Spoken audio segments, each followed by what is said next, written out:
What's good? What's good? It's the one and only, but what do I know? Boxing coming back at y'all with another one, man. So I'm starting a new segment, and what I'm gonna start doing is I'm gonna start any video I do, whatever video I do, man. You guys drop a question in the comment section, and I'll choose one or two to just answer. And one of the questions that I've had is, do you think that?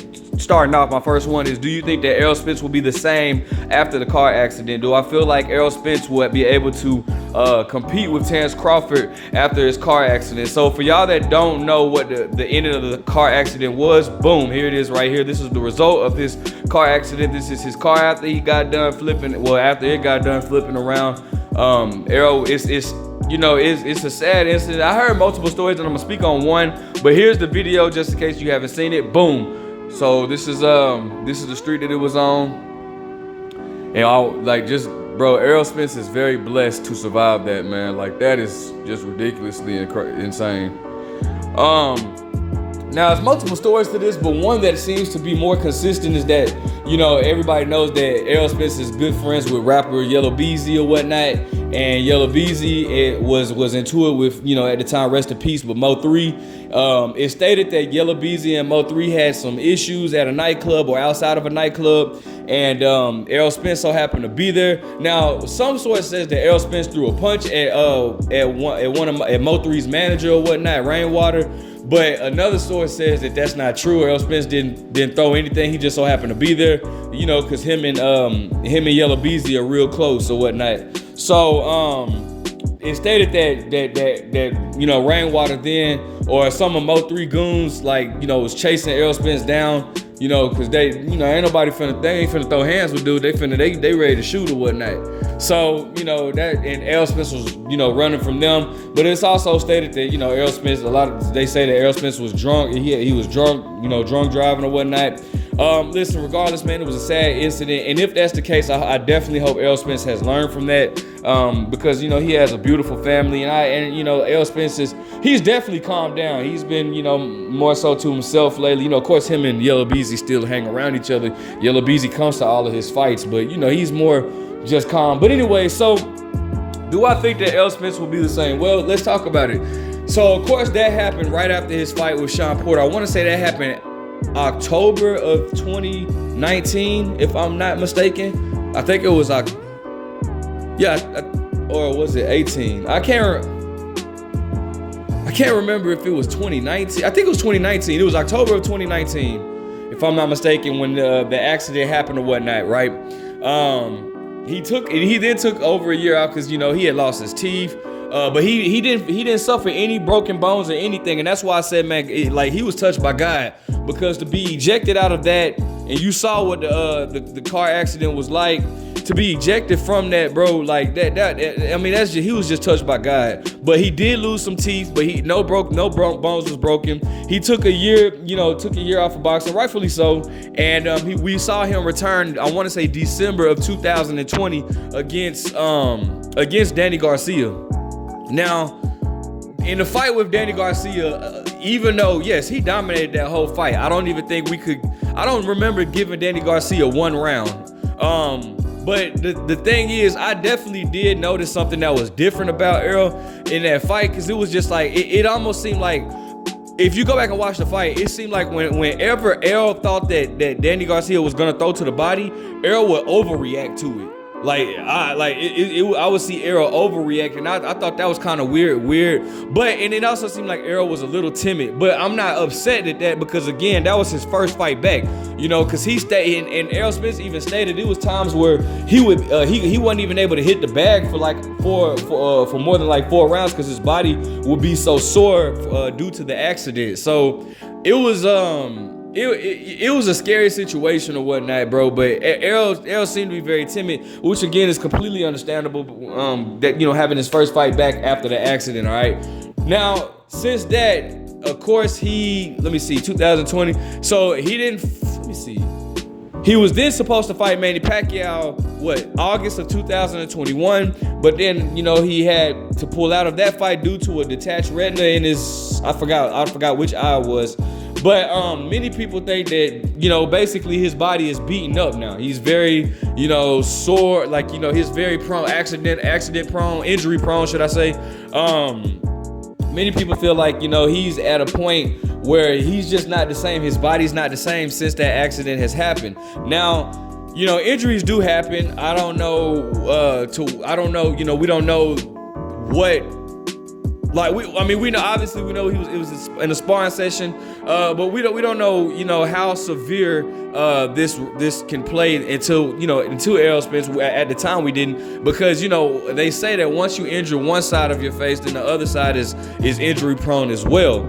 Well, so Errol Spence was then able to come back in was it March of 2021. So he once again he had a year and a half, about a year and 3 month layoff, about a year and 3 months of inactivity, due to injuries and all this type of stuff. And of course, one of my biggest issues with PBC is they only fighting one time a year anyways, so that just with that, and then have him having an injury, that's not a good thing at all. So then he comes back and fights Yordenis Ugas. Now, in the Yordenis Ugas fight, I'm gonna be honest, I thought Errol Spence looked like Errol Spence again.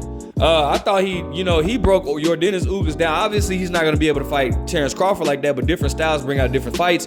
You can get away with some things with different fighters, But he looked to me dominated. He looked like he was dominated in that fight, dominating, not dominated, but he looked like he was dominating in that fight. And I thought, the old Errol Spence was back. He was working the inside very well. Errol Spence has always been a very good inside fighter, in my opinion. And that's why one of the keys to my victories with him versus Terrence Crawford, I feel like mid-range to outside, Terrence Crawford may have, mid-range just about 50-50, but on the outside, Terrence Crawford has the advantage, whereas the inside, Errol Spence is the better fighter, defensively and offensively.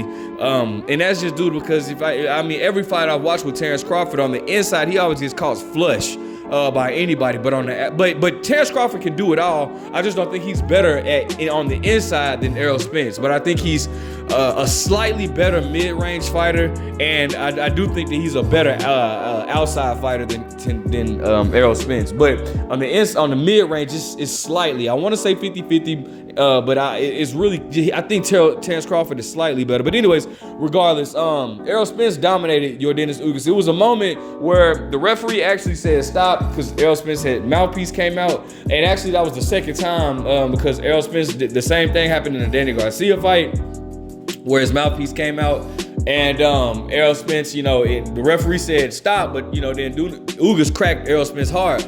Now, a lot of people said that Errol Spence was rocked at that moment, but he really wasn't, bro. Obviously he fell back a little bit because, bro, listen, let me tell you something. Anytime you get hit with a grown man, by a grown man, it doesn't feel good. Now, especially in a moment where Yordenis Ugas had the cleanest shot, and he landed, and he didn't even buckle Errol Spence or wobble out. Some people say that Errol Spence was hurt or wobbled, but Errol Spence was not wobbled at all. Like Errol Spence, he got caught with a punch that he didn't see due to a miscommunication or whatnot. But I didn't see Errol Spence buzzed or anything like that. Like he, kind of fell back on the rope a little bit, but came back and was dominating. You know what I'm saying? So, I don't know. But now we definitely, I think we can all agree that Errol Spence better not, if that mouthpiece come out, he better not look for it, bro. He just better stay focused on Terrence Crawford, because I don't see him being able to take Terrence Crawford punch without, like that, because like I said, it's the punches that you don't see that'll knock you out. Anybody can get knocked out. Anybody walking this earth can get knocked out. I don't care how good you are in fighting. If a grown man punches you, catches you off guard, you can get knocked out. I don't give a damn if you are Mike Tyson mixed with Quentin Rampage Jackson. I don't care who it is. Bro, you can, if you get hit in the off guard by a grown man, it's a big possibility you can get knocked out. You know what I'm saying? So that's just what it is. But Errol Spence took it and he came back. So do I think that the accident will play a role? Listen, I don't think that. I don't think that at all, and I refuse to use that as an excuse. Why? Because that's one of the main reasons why I always say you don't need to let fights marinate. We've been asking for this fight. I'm a fan of both fighters. I love both fighters, But if Errol Spence lose, we can't use the accident situation. The man has fought twice since that accident happened, and look dominated both fights, but look even more decisively against Yordenis Ugas. So nah, I don't think that the accident will play a key into this, bro.